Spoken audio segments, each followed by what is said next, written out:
కొంగర్కలాన్లో ఏర్పాటు చేసిన బీజేపీ రాష్ట్ర స్థాయి సమావేశంలో పాల్గొన్నారు కేంద్ర హోంమంత్రి అమిత్ షా. తెలంగాణలో 35% ఓట్లతో 10 పార్లమెంట్ సీట్లు గెలవబోతున్నామని చెప్పారు. అసెంబ్లీ ఎన్నికల్లో 1 సీటు నుంచి 8 సీట్లకు వచ్చామన్న అమిత్ షా వచ్చే ఎన్నికల్లో 64 సీట్లు లేదా 95 సీట్లు రావచ్చని ధీమా వ్యక్తం చేశారు. తెలంగాణలో భవిష్యత్ బీజేపీదే అని చెప్పారు ఆయన. బీఆర్ఎస్ మునిగిపోయిందని, కాంగ్రెస్ మునిగిపోయేందుకు సిద్ధంగా ఉందని అన్నారు. కార్యకర్తలు కష్టపడి పనిచేయాలని పిలుపునిచ్చారు.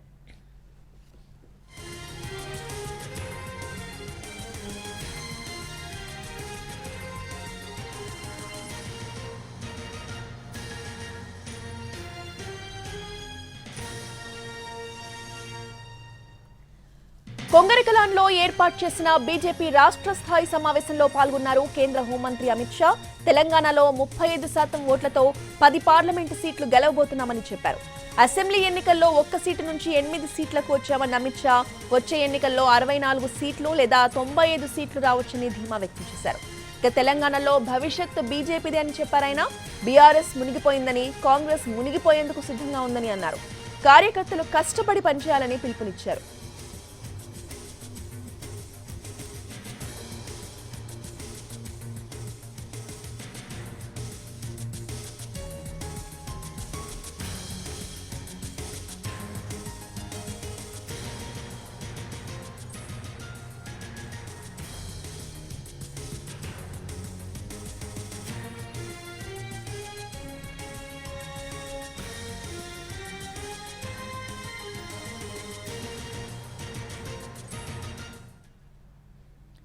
ఇక కొంగరికలాన్లో ఏర్పాటు చేసిన బీజేపీ రాష్ట్ర స్థాయి సమావేశానికి సంబంధించిన పూర్తి అప్డేట్స్ ని మా ప్రతినిధి మహేష్ అందిస్తారు.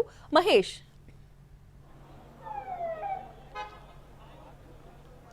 రోజా, కొద్దిసేపటి క్రితమే కేంద్ర హోంశాఖ మంత్రి అమిత్ షా బీజేపీ రాష్ట్ర స్థాయి సమావేశంలో పాల్గొని ప్రసంగించారు. పార్టీ శ్రేణులకి దిశానిర్దేశం చేశారు. కొన్ని కీలకమైనటువంటి వ్యాఖ్యలు ఈరోజు అమిత్ షా చేయడం జరిగింది. ఏదైతే అసెంబ్లీ ఎన్నికల్లో కాంగ్రెస్ పార్టీ గెలవలేదు, బీఆర్ఎస్ ను ప్రజలు ఓడించారని చెప్పేసి ఒక కీలకమైనటువంటి కామెంటు ఆయన చేయడం జరిగింది. అదేవిధంగా ఏదైతే ఒక కుటుంబ పార్టీ పోయి మరొక కుటుంబ పార్టీ ఈ రాష్ట్రంలో అధికారంలోకి వచ్చిందని చెప్పేసి ఆయన మాట్లాడారు. తెలంగాణలో భవిష్యత్తు ఇక బీజేపీదే, బీఆర్ఎస్ మునిగిపోయింది, ఇక కాంగ్రెస్ పార్టీ త్వరలోనే మునిగిపోనుంది అన్నటువంటి కామెంట్ కూడా ఆయన చేయడం జరిగింది.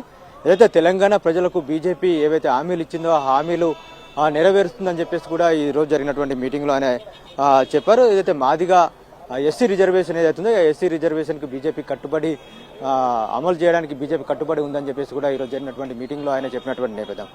ఏదైతే ఒకే సీటు మాత్రమే గెలిచినటువంటి బీజేపీ ఈ అసెంబ్లీ ఎన్నికల్లో 8 సీట్లు గెలిచింది.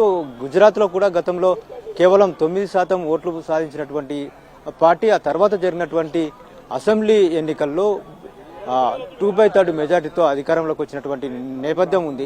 కాబట్టి తెలంగాణలో కూడా ఈసారి 14% ఓట్లు సాధించినటువంటి బీజేపీ వచ్చే అసెంబ్లీ ఎన్నికల్లో అధికారంలోకి వస్తుంది, ఆ విధంగా పనిచేయాలని చెప్పేసి కూడా చెప్పడం జరిగింది.